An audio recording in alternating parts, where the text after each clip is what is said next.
walaalayaal waxaan doonayaa inaan u jawaabo fursaddan uga faa'iidaysto madaxweyne ku-xigeenka dalka Kenya William Ruto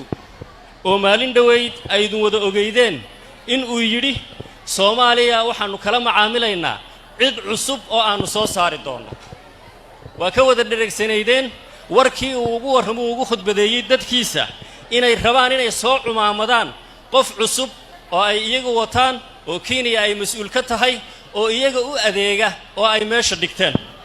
waxayna ogeyn William Ruto iyo dadka la ra'yiga ahi iyo dadka fikirkiisa qaba ee dawladaha jaarka qaarkood noqon kara ama ahiba in Soomaaliya ay ka gudubtay Soomaaliduna ka gudubtay waqtigii mas'uul Soomaaliyeed wadan yeelan jiray ku shaqayn jiray fikirka dalka waxa ay marxaati ka wada ahaydeen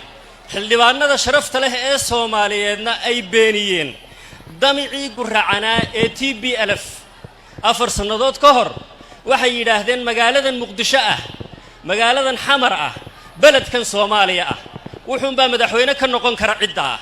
cidaasina mabageyda madaxweynena kama noqon karto xildhibaanada sharafta leh ee Soomaaliyeed oo cidii ay u tirinayeen koow ka tahay hormoodna ka tahay waxay yiraahdeen been baad sheegteen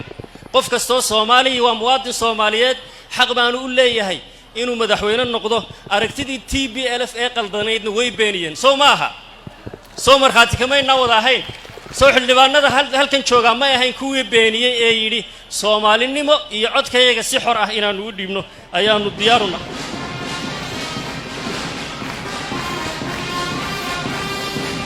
dalkayga waan jeclahay dalkayga waan jeclahay dalkayga waan jeclahay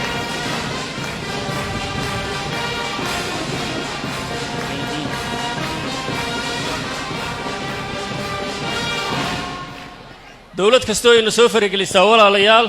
way ku khasaari doontaa damacooda guracana waa lumi doonaa ama ha noqoto Kenya ama ha noqoto Ethiopia ama ha noqoto dal kale oo kasta Soomaalidu milgihii sharafkii wadaniyadii iyo Soomaalinimadii ay lahaayeen ayay u holladeen wadadii saxda ahayd baana cagta saareen sunno cusub oo siyaasadeedna waa bilowday waxaan idin sheegayaa sunnaha cusub ee siyaasadeed ee maanta jira hiyiga cusub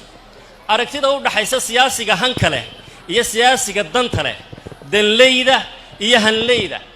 waxaan idin sheegayaa tusaale waa baraarugeen xildhibaanadii Soomaaliyeed waxay yiraahdeen aan qiimeeyno banaanka markaynu joogno qofka dadkeenan hagi kara inoo talin kara inoo xukumi kara cadaalad aynu bidayno dalkana hogaamin kara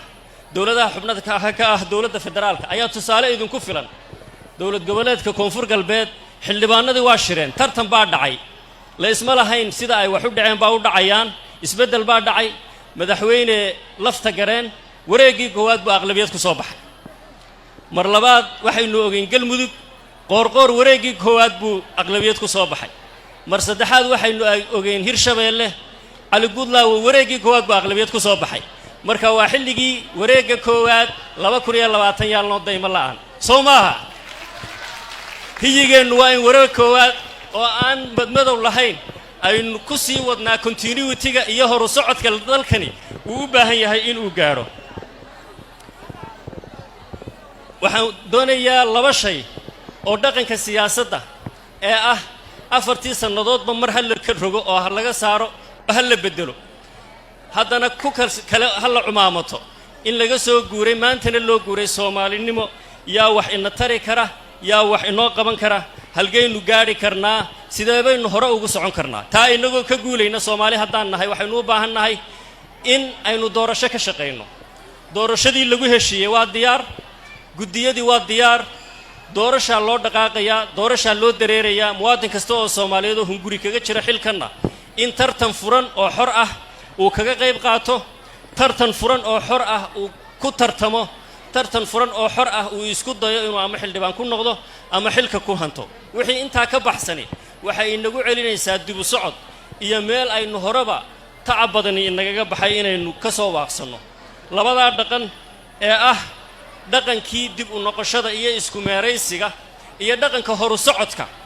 oo in aynu abuurno wadaniyadii Soomaaliyeed inaynu Soomaalinimadii soo celino inaynu isla xisaabtan abuurno inaynu la dagaalanno musuqmaasuqa inaynu midnimo iyo wada jir abuurno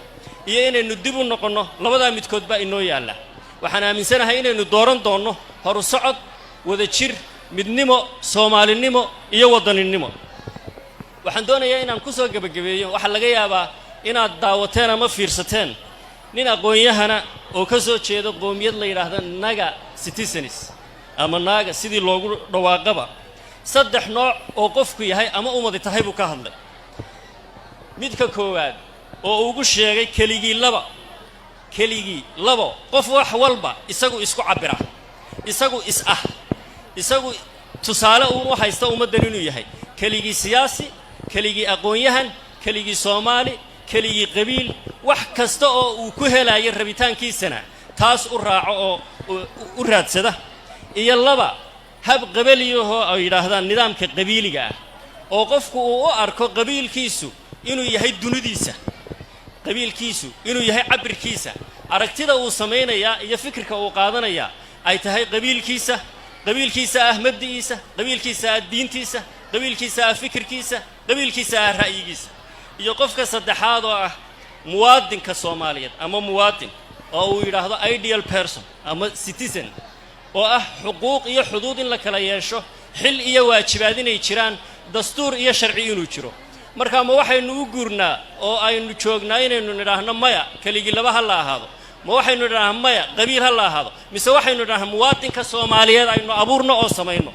xuquuq iyo xuduud aan kala yeelno xil iyo waajibaad aynu kala yeelno dastuurkeenu ha inahago wada jir iyo umadnimo Soomaalinimo taa aan u guurno madaxweyne Farmaajo taasuu hormuud yahay taasuu tisaale u yahay taasaynuna ku dooranaynaa tareenka uu dhaqaaqay doorasha loo dhaqaaqayaa doorasha la aaday ha laga qayb qaato walaalayaalow